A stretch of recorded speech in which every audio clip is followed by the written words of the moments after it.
Buenos días a todos nuevamente, dando continuidad a las tareas y los trabajos de este Congreso Nacional de Economistas. Tenemos como invitado especial una parte que es el sol, pero del periodismo económico aquí en México, y sobre todo estamos muy orgullosos porque Luis Miguel González, aparte de ser periodista, es economista, y es economista egresado de la Universidad de Guadalajara. También estudió un máster de periodismo en París, en la Universidad Autónoma de Madrid en 1994, y una especialidad en periodismo económico en la Universidad de Columbia de Nueva York. Ha sido reportero, director editorial del Diario Público de Guadalajara, y ha trabajado en los periódicos Siglo XXI y Milenio, y se ha especializado en periodismo económico y periodismo de profesionales en 5 días de Madrid y en San Antonio Express de San Antonio, Texas. Y hoy es el director editorial del periódico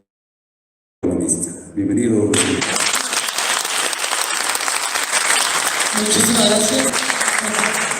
Es un gusto, un privilegio estar con ustedes. Agradezco a Alejandro Sierra, al Colegio de Periodistas, la invitación. Me hace mucho sentido. Dice, el futuro existe, pero está mal repartido. Es de un escritor de ciencia ficción que se llama William Gibson, y me parece que marca mucho el tono de todas estas reflexiones alrededor de hacia dónde vamos y qué nos espera de aquí al 2050. Me gustaría empezar con una cosa que seguramente ustedes han reflexionado, y es, evidentemente, estamos viviendo el fin de una época. Es muy claras las señales de este final, pero al mismo tiempo, de la misma manera que es evidente que estamos arrancando una nueva época, lo que nos encontramos que son piezas y un rompecabezas que no terminan ensamblar. ¿Qué marca el fin de la época? Claramente podemos hablar de la crisis de 2008 como el detonador de muchísimas cosas. ¿Por qué la crisis de 2008? En México no se sintió tan fuerte, pero empieza una reflexión que desde mi punto de vista no ha acabado y no va a acabar en muchísimo rato, sobre el futuro del capitalismo. ¿Qué es el capitalismo ahora? ¿Qué tipo de capitalismo necesitamos? Y como lo planteaba uno de los mejores banqueros centrales del mundo, Raghuram Rajan, ¿podrán los capitalistas salvar el capitalismo? Es una de las enormes preguntas de época. ¿Qué es lo que entró en crisis en el 2008? Primero, la idea de que la autorregulación de los agentes privados, de los grandes agentes económicos privados, tenía sentido, que podía autocontenerse, pero también empezaron a aparecer muchos más temas. Es cómo vamos a resolver los asuntos públicos si tenemos gobiernos acotados, reglas o leyes que no necesariamente son las adecuadas, y por supuesto tenemos a la mayor parte de la sociedad volcada en asuntos privados.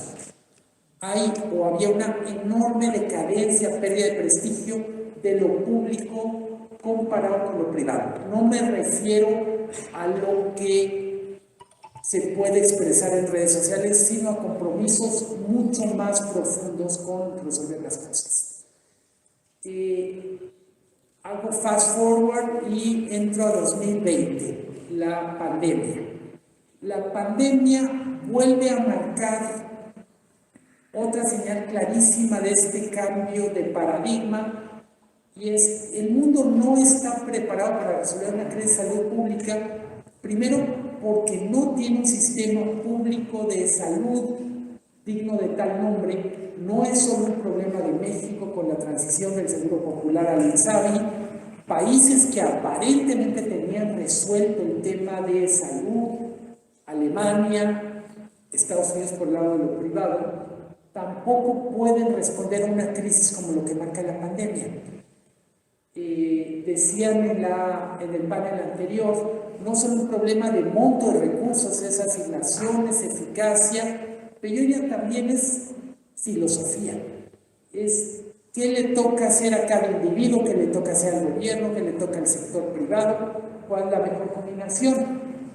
2020 hay un primer momento que todo el mundo dice, es el momento en el que China va a dejar claro quién es el nuevo líder mundial, es el que mejor resuelve la primera fotografía de la pandemia, con un esquema, digamos, público de control muy férreo, muy autoritario.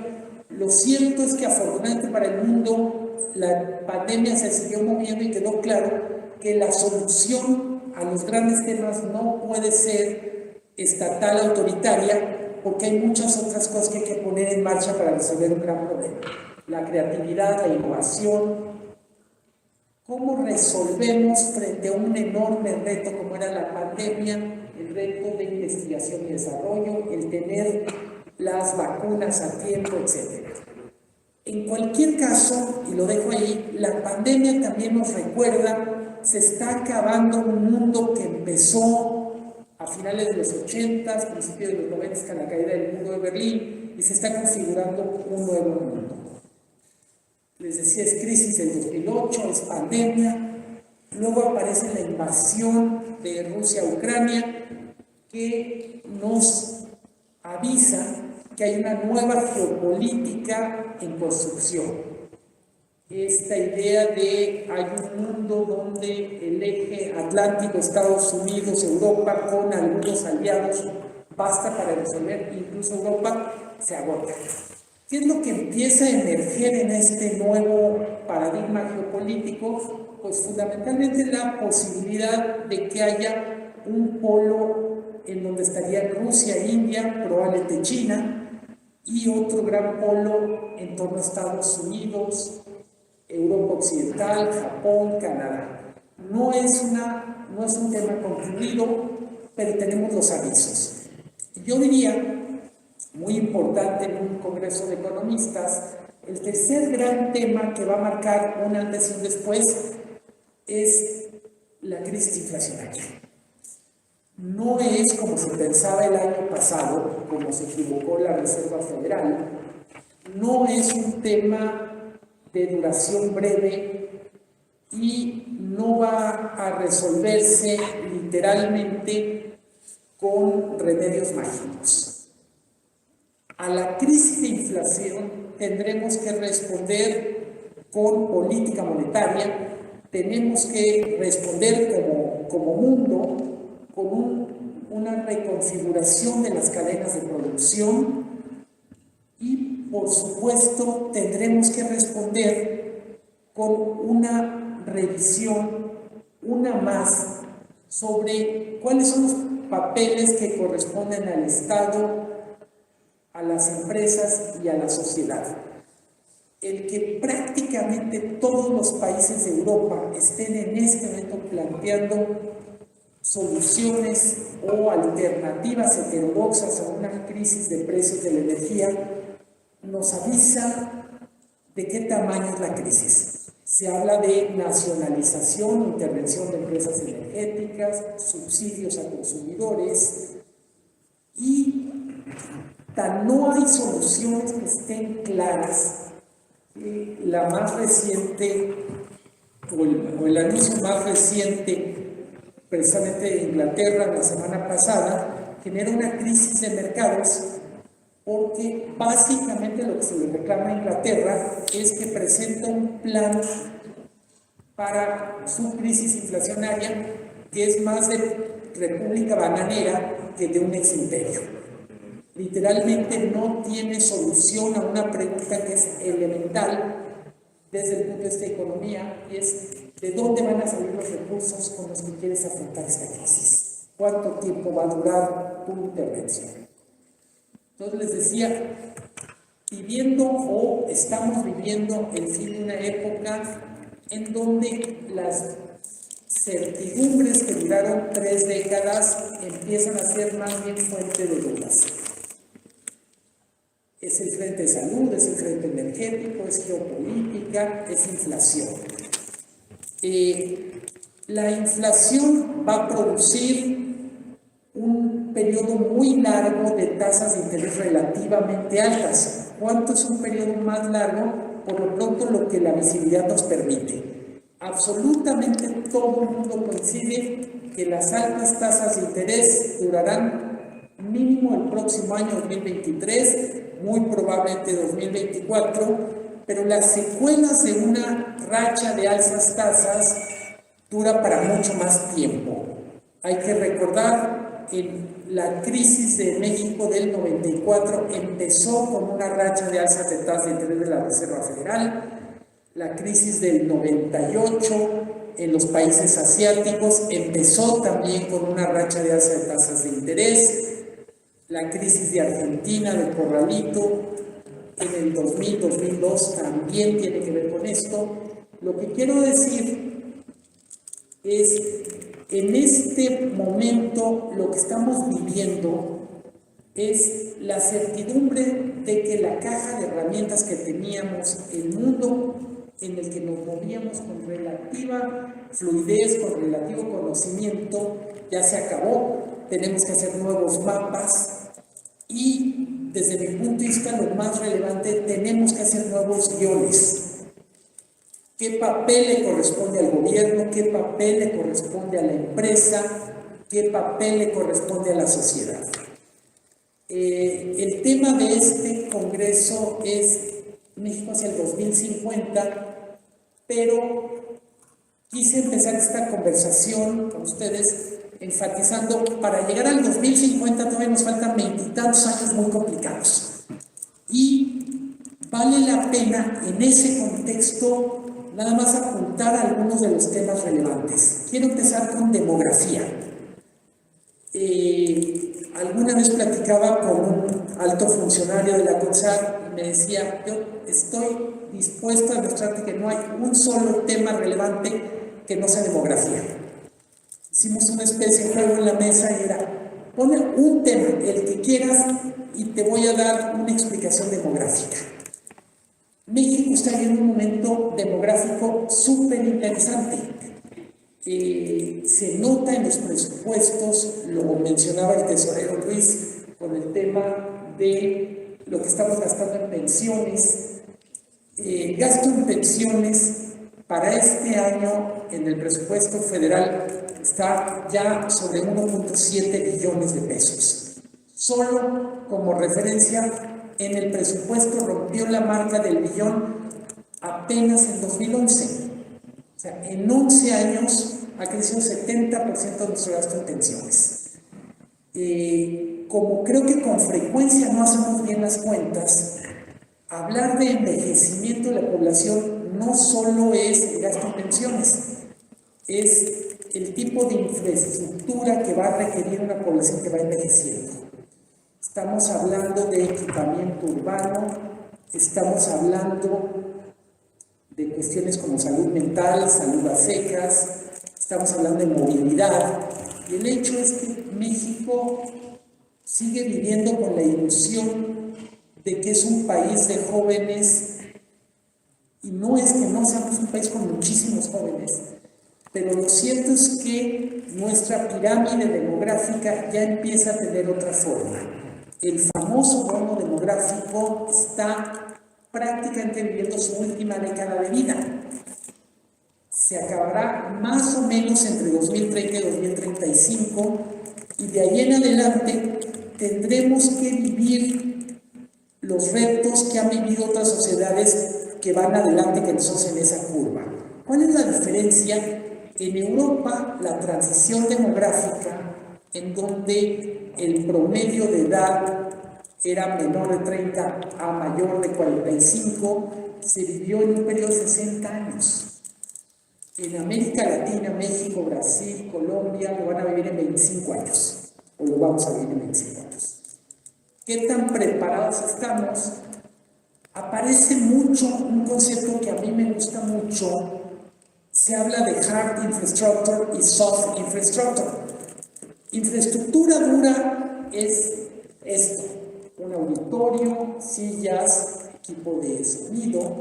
La infraestructura blanda es el marco cultural con que nos relacionamos con la infraestructura. Lo decía un intelectual hindú de manera muy, pues yo diría muy clara y muy guarra. Dice, infraestructura dura es un excusado. Infraestructura blanda es que el excusado esté limpio.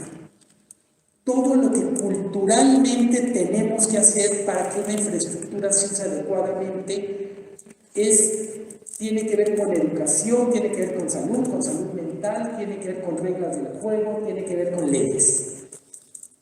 No solo necesitamos presupuesto, necesitamos un nuevo ordenamiento, un nuevo pacto, ya no pacto fiscal, un nuevo pacto de convivencia que refleje el tipo de sociedad que vamos a hacer y que, por supuesto, nos mueva de lo posible a lo deseable y que nos aleje de lo terrible.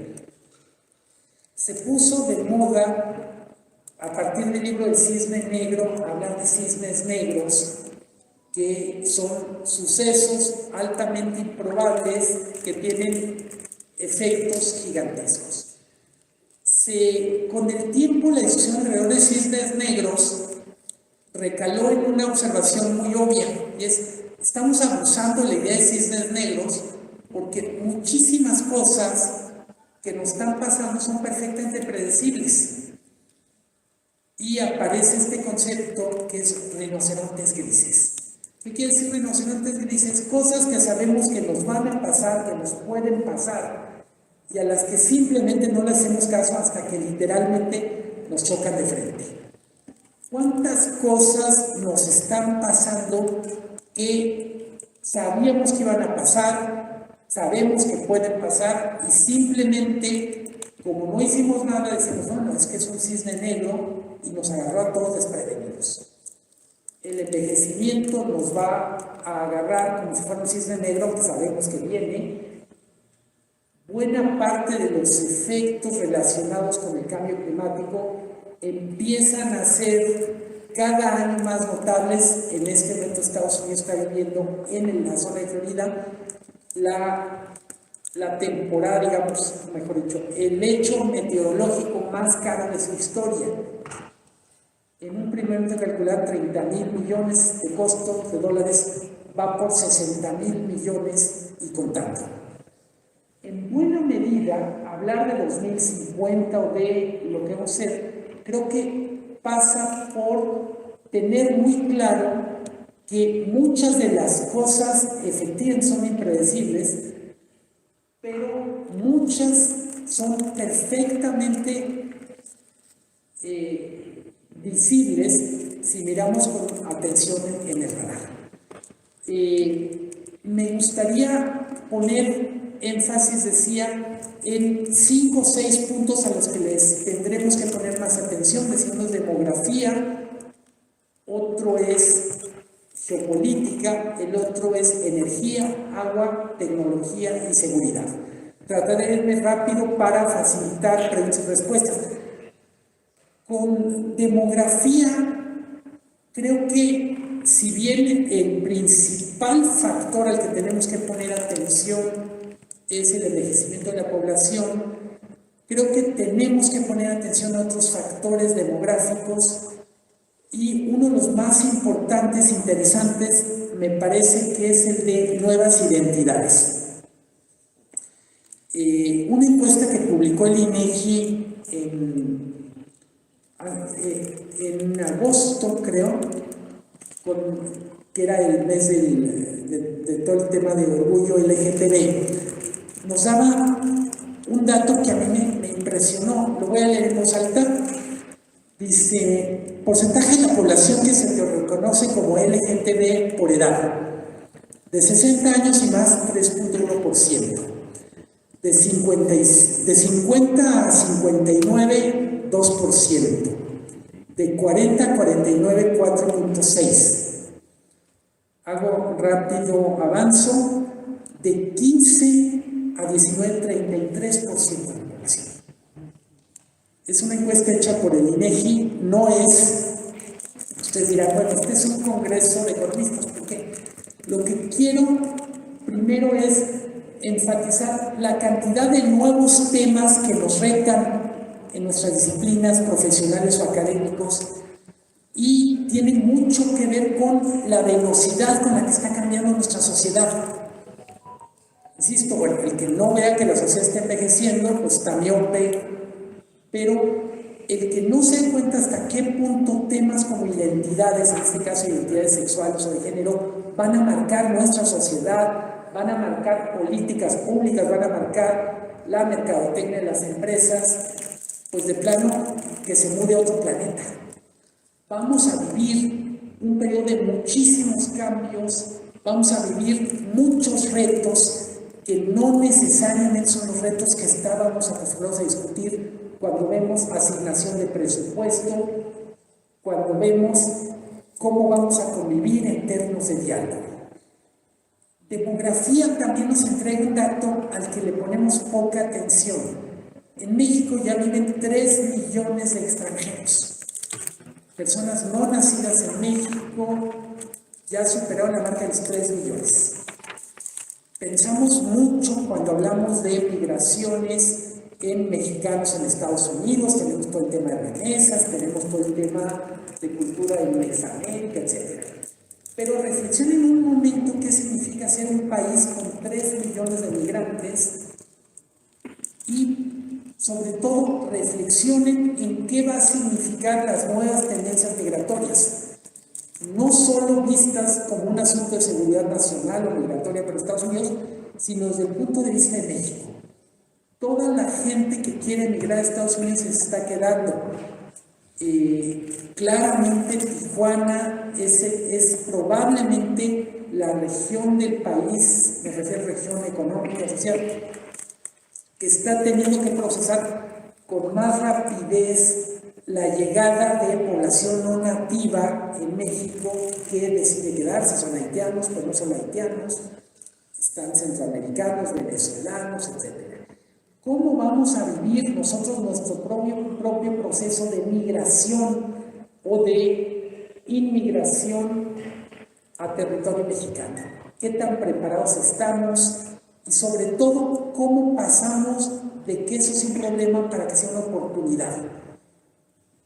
Estamos muy acostumbrados a argumentar que los mexicanos en Estados Unidos son fuente de riqueza, son fuente de emprendedurismo, son un factor de cambio positivo. ¿Qué tal cuando nos la aplican a nosotros? Estamos dispuestos a reconocer en los haitianos, hondureños, guatemaltecos, venezolanos, una fuerza positiva de cambio para México y, más importante que eso, ¿qué vamos a hacer para que eso ocurra? La migración va a ser uno de los fenómenos más relevantes del siglo XXI. Se habla de migración por violencia, se habla de migración por cambio climático, pero también se habla de migración económica a secas. México es un país de oportunidades, no en el sentido que Estados Unidos lo es, pero es bastante más interesante vivir en México para un centroamericano de lo que sería migrar a Sudamérica. ¿Cómo le vamos a hacer con eso? Paso a la página. Y me gustaría hablar un poco del tema de ciudades. Creo que un congreso de estas características es un muy buen recordatorio de la diversidad de circunstancias que estamos viviendo en este país. No es lo mismo vivir en Tuxtla Gutiérrez que vivir en Tampico, no es lo mismo vivir en Guadalajara que vivir en Tepatitlán, y en buena medida no hemos terminado, ni desde la economía, por supuesto, ni desde los medios de comunicación, de reflexionar sobre el enorme reto que implica nuestra geografía. Hay un estudio reciente del Banco Mundial, súper interesante sobre el caso de México, donde empieza, como todos sabemos, recordándonos el relativo misterio del bajo crecimiento económico en México, pero luego se meten algunos detalles. Y desde mi punto de vista, una de las conclusiones más relevantes de ese estudio es: dejemos de pensar que la gran diferencia está entre el norte y el sur. La diferencia más relevante está entre mundo urbano y mundo rural. Dice, las ciudades, los centros urbanos del sur del país, Oaxaca, Tuxtla Gutiérrez, Villahermosa, tienen tasas de crecimiento y de desarrollo que son comparables con las de otras zonas del país. El gran problema es el contraste entre lo que son las ciudades del sur y su propio entorno.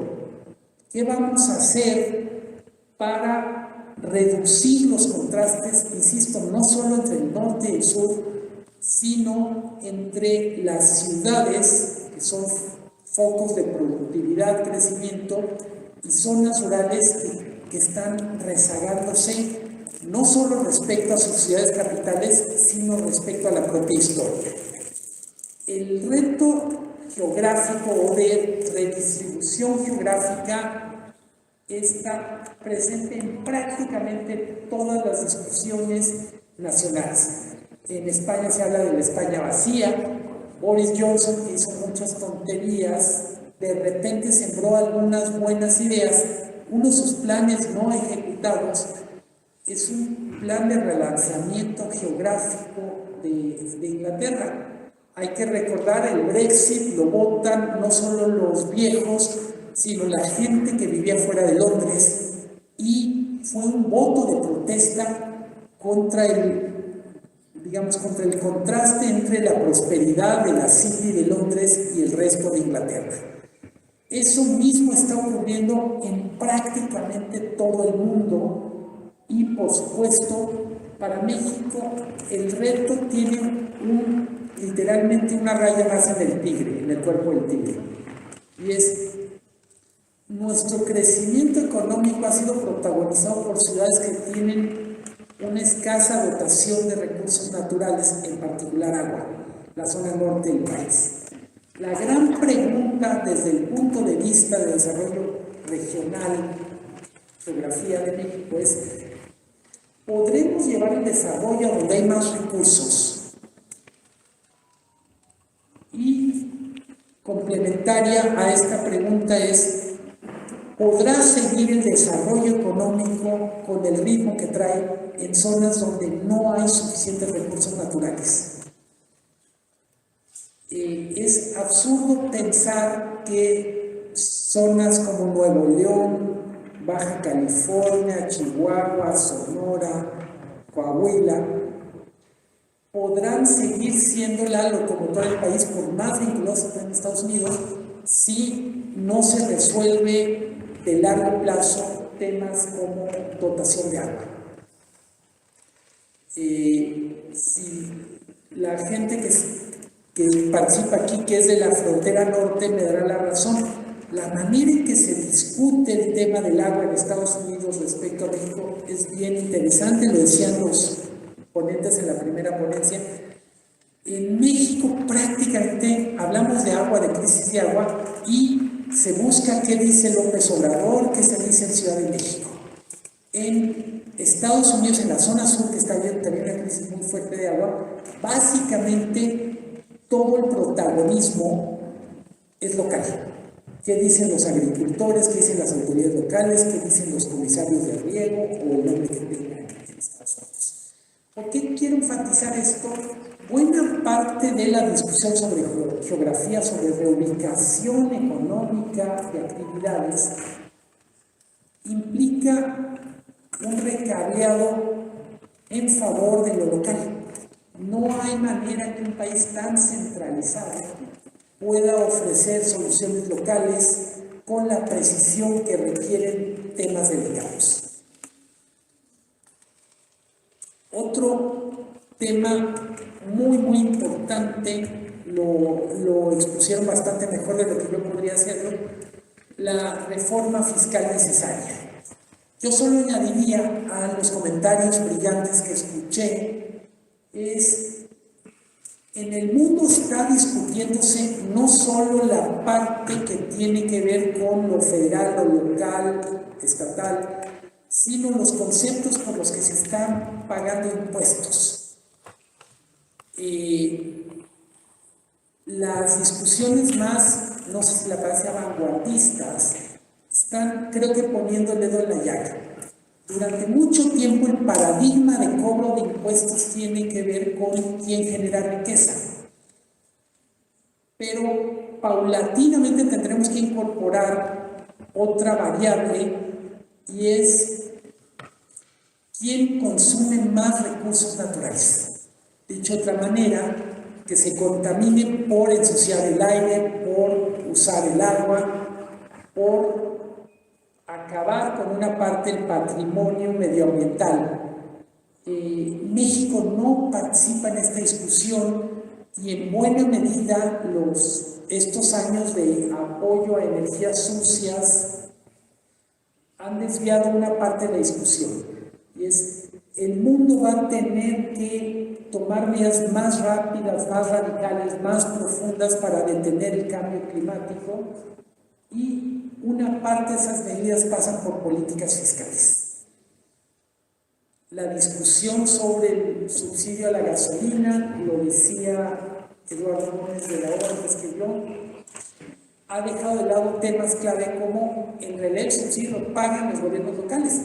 Pero la otra discusión relevante en eso es: tenemos un subsidio a algo que está generando un daño medioambiental del que no nos estamos haciendo cargo. Es un asunto de deuda o de pasivo que estamos generando frente a las nuevas generaciones. Estamos hablando de México 2050, y para ir cerrando, yo diría, uno de los grandes, enormes temas tiene que ver con la matriz científico-tecnológica que tenemos. No somos un país que en ningún momento de su historia haya sido generador de tecnología. Somos, en el mejor de los casos, un consumidor de tecnologías adecuadas para nuestra realidad, y en muchísimos casos ni eso. En los próximos años, el principal factor de competencia no estará en los recursos naturales, no estará ni siquiera en la localización geográfica, sino estará en nuestra capacidad para producir, incorporar, adaptar tecnología a una realidad que es cada vez más demandante. Tenemos una inversión en ciencia y tecnología que es menor que la que tienen los grandes países latinoamericanos, y mucho menor que la que tienen las potencias o los países a los que uno admira, que le han hecho las cosas bien. Obviamente no estoy hablando solo de Estados Unidos, Alemania, Japón, sino países que hasta hace poco eran comparables por su nivel de desarrollo con nosotros: Corea del Sur, España, Brasil.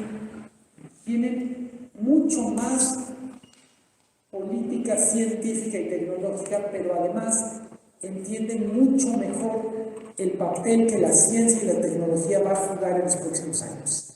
¿A qué estamos jugando en materia de ciencia y tecnología? Pues en buena medida lo mismo que estamos jugando con educación y salud. El gran tema es capital humano preparado, capital humano flexible, capital humano que encuentre un lugar en el mercado de trabajo, pero sobre todo que encuentre un lugar en el futuro.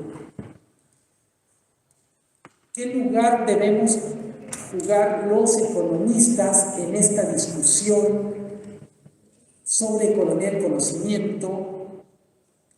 ¿Qué corresponde a políticas locales? ¿Qué corresponde al sector público? ¿Qué corresponde al sector privado? ¿Cuántos recursos asignar? Lo decían bien, acabar con el mito de que porque hay presupuesto público tenemos un principio de solución. Si el presupuesto público se gasta mal, tenemos un problema agravado. Quiero concluir con un tema que es del presente, de los próximos meses, de los próximos años, pero que de alguna manera definirá mucho el futuro, y es la relocalización geográfica de inversiones como consecuencia del nuevo orden geopolítico. Se le llama nearshoring, friendshoring o alliancehoring. México tiene la mayor oportunidad prácticamente en una generación, en 30 años, para relanzar su economía. Es quedarse con una parte de inversiones que en este momento está en Asia y que podría llegar a México.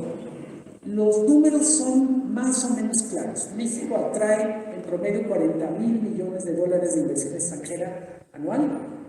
Podría fácilmente estar duplicando eso. Y cuando hablamos de inversión extranjera, no solo es el dinero que se refleja en cuenta de capitales, es transferencia de tecnología, es transferencia de conocimientos que cambian prácticas. Alguna vez platicaba con un gobernador de Puebla y me decía, mira, para ser franco, si Puebla no tuviera Volkswagen, estaríamos compitiendo por Oaxaca para ver quién hace el mole más sabroso. Ese es el diferencial que produce en términos de perspectivas una gran inversión. Lo que tenemos en los próximos meses en la mesa es la perspectiva de dar un salto cualitativo relevante. ¿Estaremos a la altura o no de estas circunstancias? Una parte es trabajo de la Cancillería, como todos se han dado cuenta. Buena parte tiene que ver con infraestructura.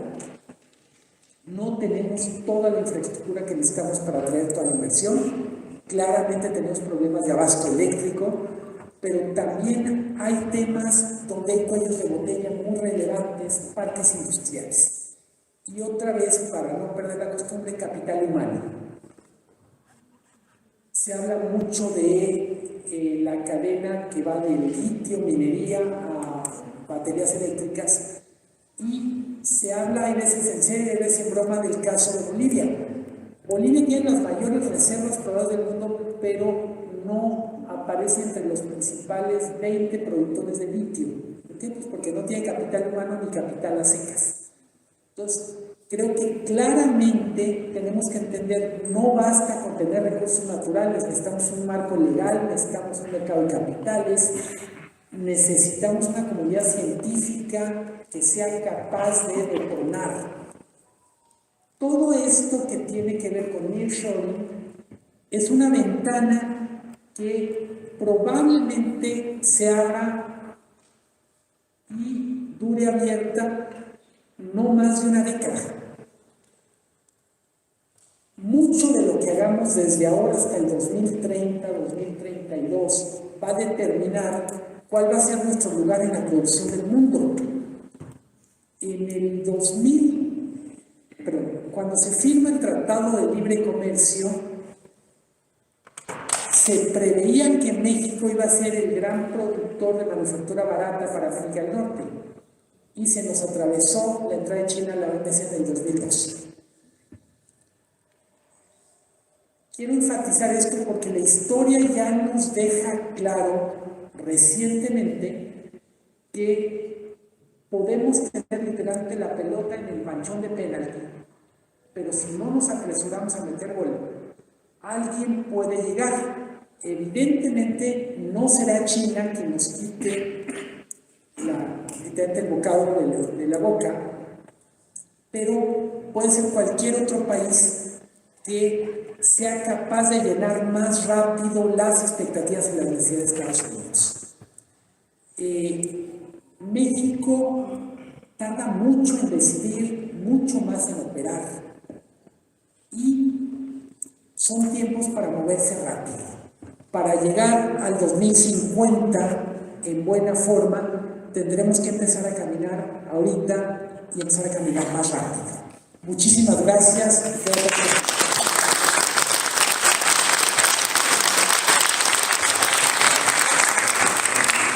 Agradecemos al maestro Luis Miguel González su participación. Y bueno, nos acompaña también aquí en la mesa la doctora Ariadna Hernández, quien le vamos a ceder el micrófono, pero antes de darle la palabra, le voy a hacer yo una pregunta y después abrimos las preguntas a todo el público. Maestro, para reactivar el mercado interno, ¿es más importante la inversión extranjera o la inversión interna?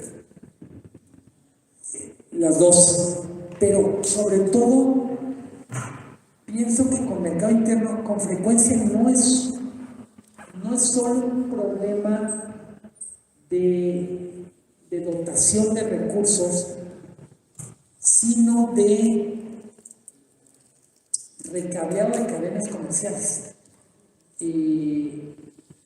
Es bien interesante ver, por ejemplo, lo que pasa con el abasto en zonas turísticas. Recuerdo que era un proyecto que tenía Secretaría de Turismo el sexenio pasado.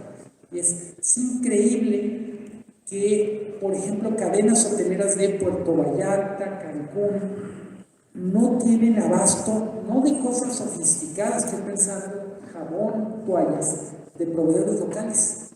¿Por qué? Porque simplemente no está diseñado mucho de la forma que funciona la economía, no está diseñado para incorporar proveeduría local.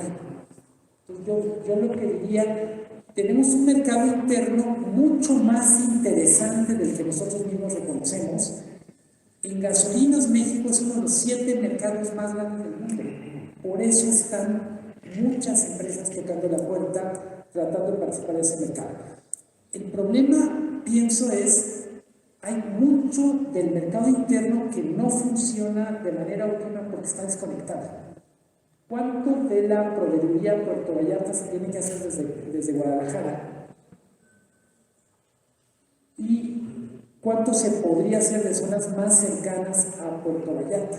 ¿Cuánto nos ahorraríamos en huella de carbono, huella hídrica, si fuera más eficiente?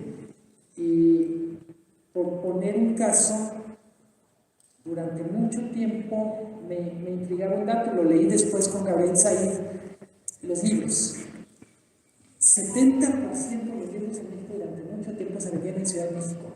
No quiere decir que 70% de la lectura se dio en Ciudad de México, sino gente que está aquí. Yo mismo, cuando era estudiante, pues hacías una vez, 2 veces al año viajes hacia México a comprar libros. ¿Por qué? Porque no tenían librerías locales, etc. Mucho de eso se ha ido resolviendo con comercio electrónico. Entonces yo lo que diría, me parece en el tema de detonar el mercado interno muy relevante poner atención en la cantidad de ineficiencias que hay en nuestro mercado interno. Nosotros publicamos como nota principal el miércoles un estudio del Consejo Nacional Agropecuario que dice que los precios pagados al productor se multiplican por 4 para llegar a la mesa. Todos los intermediarios que están en la cadena agrícola, en este momento lo hablamos porque es inflación, pero son ineficiencias, son tiempos de traslado, es contaminación. ¿Qué vamos a hacer? Entonces yo lo que diría, son grandes temas a los cuales les hemos puesto muy poca atención. Creo que hemos pensado menos en soluciones que en quejarnos. El mercado interno en México es enorme, 1.3 billones de dólares o trillones. Nos hace que México es más grande como economía, como mercado interno, que la mayor parte de países europeos. Junto, si quitamos Brasil, toda América Latina no tiene el tamaño de México. Ciudades como Guadalajara, estados como Jalisco tienen el tamaño de Uruguay, económicamente. ¿Qué hacemos con eso? Entender cómo preparamos de otra manera el pastel para comerlo mejor.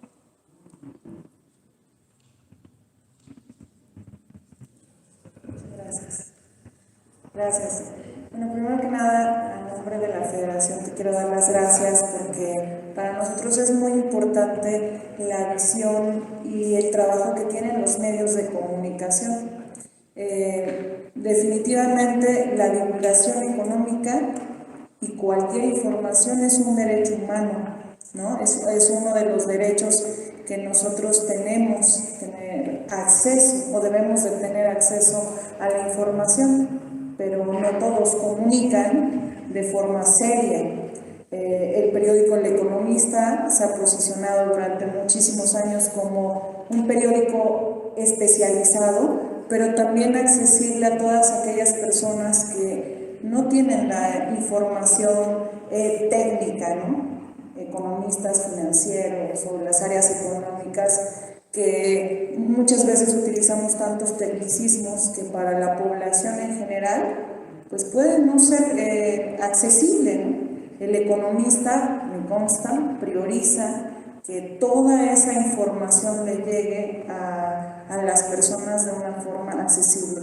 Ahora con la tecnología pues llega a todas partes del mundo.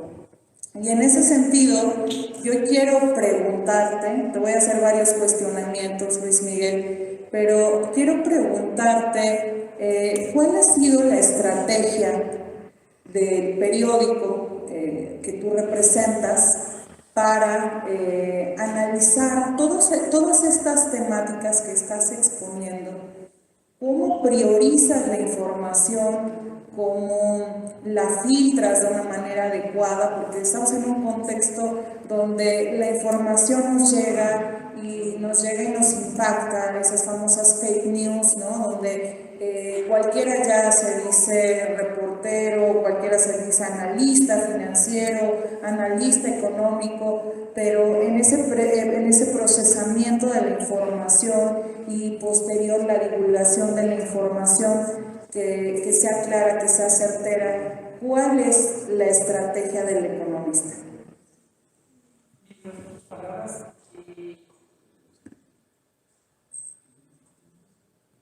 Mil gracias por tus palabras. Una cosa que creo que no reconocemos suficiente es la gran calidad del trabajo que hace México. A mí me impresiona la cantidad de información que genera, pero sobre todo la cantidad de información que genera el INEGI que no genera discusión pública. Creo que en este contexto me parece, así como criticamos muchas cosas que se hacen mal, es muy importante valorar el gran trabajo, el bien social, el valor social que implica tener una institución que produce estadísticas de alta calidad. Los medios creo que nos toca un papel que con frecuencia es muy visible, pero que tenemos que tener mucho cuidado de ser muy humildes. Nosotros con frecuencia no somos fuente primaria de información, sino utilizamos fuente producida por un tercero y le damos difusión, le damos contexto. ¿Qué le falta no solo al economista, en general al periodismo económico? Convertir los datos en más historias. Me parece que con frecuencia hablamos de los datos y no terminamos de reflejar los dramas que hay. Pienso en la encuesta nacional de empleo. Esta semana publicábamos, se está empezando a echar aceite el mercado de trabajo que tiene que ver con trabajo subordinado y se generaron en agosto 350,000 empleos por cuenta propia. Entonces, ¿estamos hablando de emprendedurismo en el sentido de nota positiva o estamos hablando de desesperación? Gente que literalmente sale con un trapo y una cubeta porque ya tocó la puerta y el mercado laboral no tiene lugar para ellos.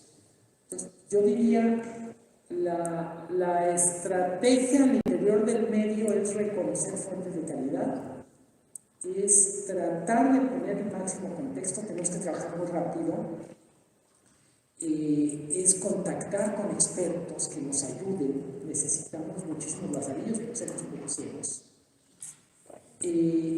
Yo diría que en un contexto tan complicado como el que estamos viviendo, tratar de subir el nivel de la discusión, no dejar que se abarate, tengo de decir, somos muy intensivos en datos. Es decir, bueno, si alguien dice que es bueno tener 4 años de no crecimiento, pues es un juicio de valor. Lo que no vamos a discutir es que llevamos 4 años sin crecer. Si estamos hablando de si la política social tiene éxito o no, de qué vamos a basarnos. Están, por supuesto, encuestas, de las que van a hablar, creo, en unos momentos, pero tenemos lo otro que es otra institución que hace un muy buen trabajo, que es Coneval. O sea, lo que quiero enfatizar es, tenemos mucha información de mucha calidad, incluyendo información privada.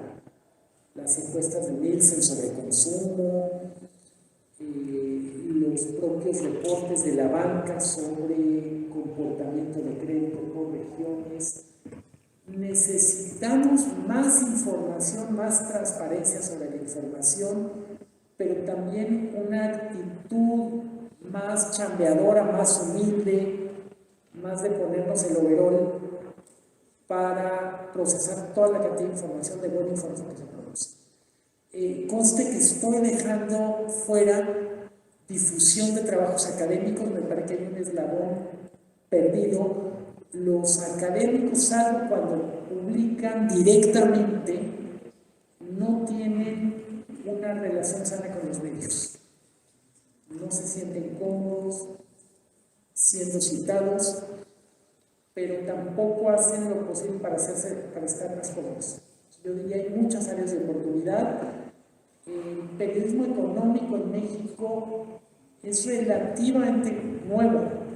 Todos los medios en América Latina los medios económicos especializados son hijos de las reformas estructurales de los 80s. Todos los periódicos económicos de América Latina nacieron en los 80s, con la excepción de la República de Colombia. Entonces, pues tenemos 40 años como medios. No, es muy difícil compararnos con países con publicaciones que tienen una tradición que ya prácticamente tiene un siglo. Pero tenemos que andar más rápido, no hay pretexto. Gracias. Y si me permites comentar la última pregunta, que va junta. Bueno, definitivamente la educación en nuestros temas que nosotros trabajamos, la educación financiera, la educación económica, el periódico El Economista lo retoma.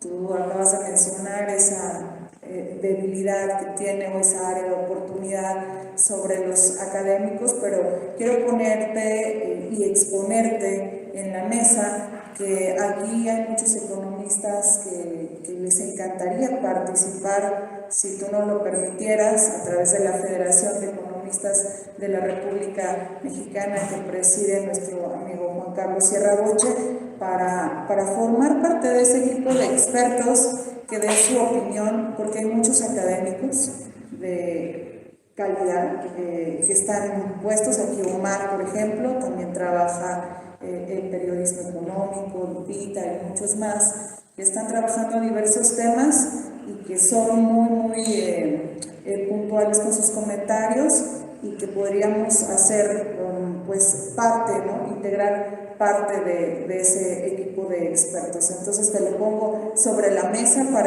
para que después lo puedas platicar con nuestro presidente y muchísimas gracias. Ahora sí. Muchas gracias, doctora. Luis Miguel y a todo el público. Lamentablemente el tiempo nos ha comido y como siempre se han portado mal con las preguntas, lamentablemente no vamos a poder abrir las preguntas al público, pero bueno, te agradecemos, Luis Miguel, por tu participación.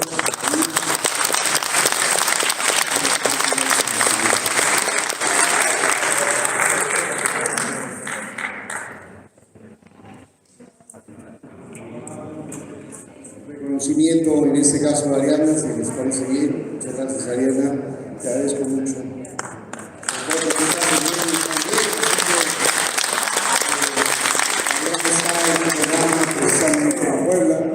Ayudando precisamente a comunicar y a informar a la gente, que es muy importante para nosotros este tipo de comunicación. Déjenme también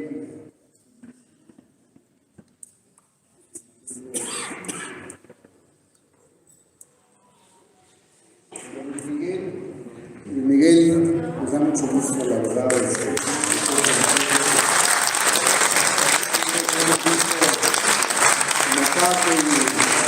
Nos da mucho gusto que un jalisciense y economista esté muy metido y sobre todo, así te lo decimos sinceramente, de los mejores comentaristas que tenemos como economista y de la muy buena comunicación de periodista. Nos ha ayudado mucho que tus comentarios nos ubiquemos mucha de la comunidad de los economistas y sobre todo de la gente que tal vez no entienda con mucha profundidad la economía, pero que además comunicar de una manera mucho más sencilla como tú lo estás haciendo es un gran esfuerzo precisamente para llegar al público y formar opinión, y eso te lo agradecemos muchísimo. Muchísimas gracias. Y también